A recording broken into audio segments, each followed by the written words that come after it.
hoy por hoy tenemos una extensa evidencia científica sobre cómo las influencias de las experiencias tempranas aportan al desarrollo del cerebro y del sistema neurobiológico, y cómo esto a su vez influye en las trayectorias del desarrollo, en particular en el aprendizaje que nos interesa, pero también en la salud y también en el comportamiento. Estos son hallazgos muy importantes para la educación, puesto que precisamente en la primera infancia, en donde de alguna manera se determina la base para poder aprender, y es importante comprender cómo es que el cerebro aprende y cuáles son los factores que determinan este aprendizaje. Pues en ese sentido, el aporte de la neuroeducación, no solamente para los docentes o cuidadores o agentes educativos, es muy relevante, pero también es importante para los diseñadores de política, es importante para la sociedad en general, en particular para los padres de familia, porque tienen mucho que hacer precisamente en el cuidado y en la atención de los niños en esta importante etapa de la vida.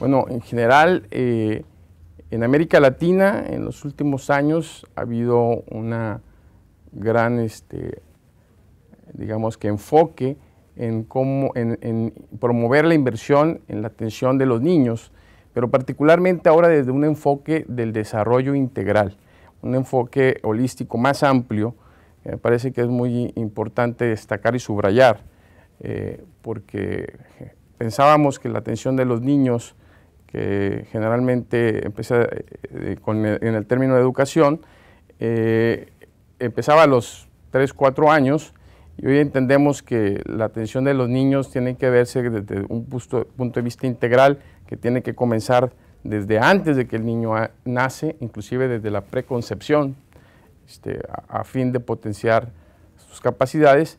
Y yo te puedo hablar de la experiencia de los Centros de Desarrollo Infantil CENDIS, en los que yo tengo el gusto de colaborar hace 15 años. Estos centros son centros de atención a madres gestantes y niños desde los 0 años hasta los 6 años, con un enfoque integral en el que, además de atender las necesidades particulares de los niños, atendemos a las necesidades también de las familias y a las necesidades del entorno en el que el niño vive, comprendiendo precisamente que es determinante el ambiente, las relaciones en la familia y el cuidado de la salud de los niños para poder aprender. Entonces, a partir de estos hallazgos, nosotros hemos venido durante los últimos años diseñando nuevos servicios, mejorando los sistemas de evaluación de la calidad de los servicios y mejorando sobre todo el tema de la formación docente.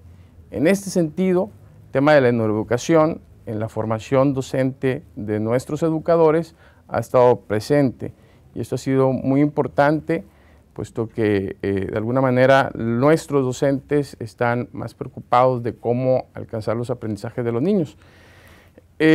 Importante también tocar el tema de la evaluación de la calidad, que en este congreso también se ha tocado, porque podemos estar desarrollando la práctica y si no tenemos la posibilidad de retroalimentar y de medir y de evaluar los logros en el desarrollo del niño y el desempeño docente, entonces no tenemos la posibilidad entonces de mejorar los procesos y llegar a mejores resultados, que eso es lo que interesa.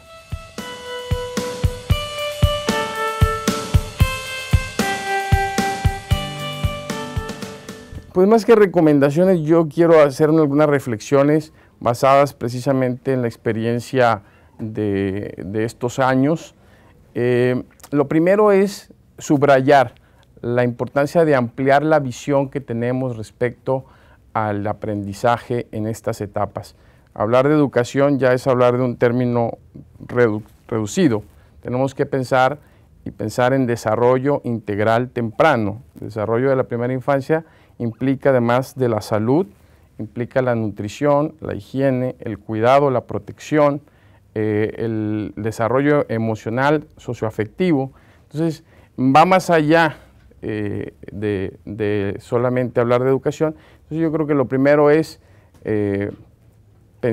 tomar conciencia de la necesidad de ampliar este concepto. Lo segundo es, entendiendo cómo es que el cerebro aprende, también tenemos que reconocer y respetar la individualidad del niño. Cada niño es distinto, la manera de cómo ellos aprenden. Reconocer los ritmos de cómo los niños aprenden es importante.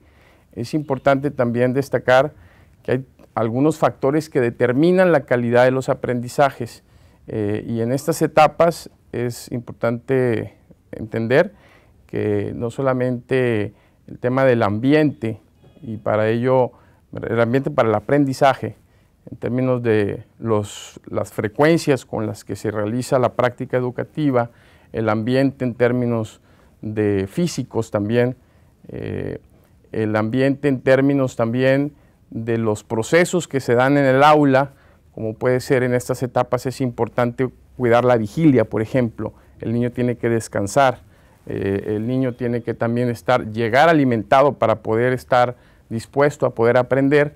Entonces son elementos que el docente tiene que tener presente para poder maximizar el rendimiento. Importante hablar también del tema de la evaluación de la calidad. El docente, creo que tenemos que tender hacia una cultura de la observación y de la autocrítica, de la autoevaluación, pero una evaluación que sea reflexiva, que sea propositiva, que sea orientada hacia la mejora de los procesos.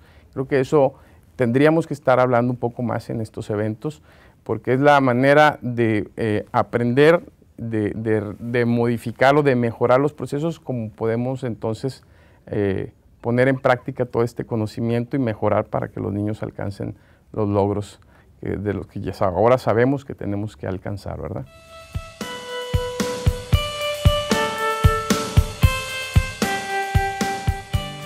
En primer lugar, quiero enfatizar la importancia de que en estas etapas tempranas reconocer la necesidad del desarrollo socioafectivo.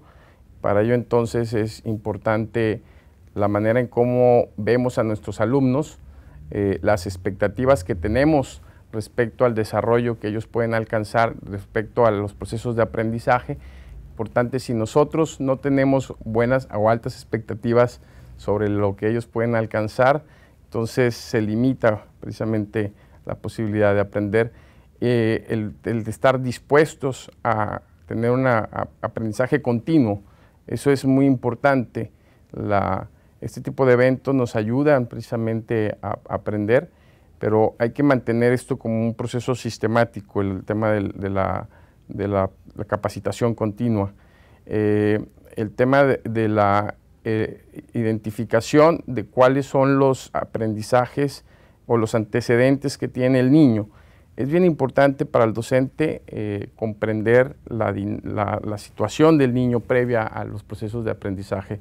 Llámese el tema de la nutrición nuevamente, el tema de su dinámica familiar, el comprender cómo es que ese niño viene, porque a partir de ahí es como uno se debe de diseñar las estrategias para que los niños puedan alcanzar los objetivos que nos trazamos. Y otro aspecto fundamental es el tema de la comunicación y la comunión con los padres de familia. El proceso en estas etapas tempranas es muy importante que ese proceso de enseñanza-aprendizaje se continúe en la labor con la familia y con los agentes que están alrededor del niño.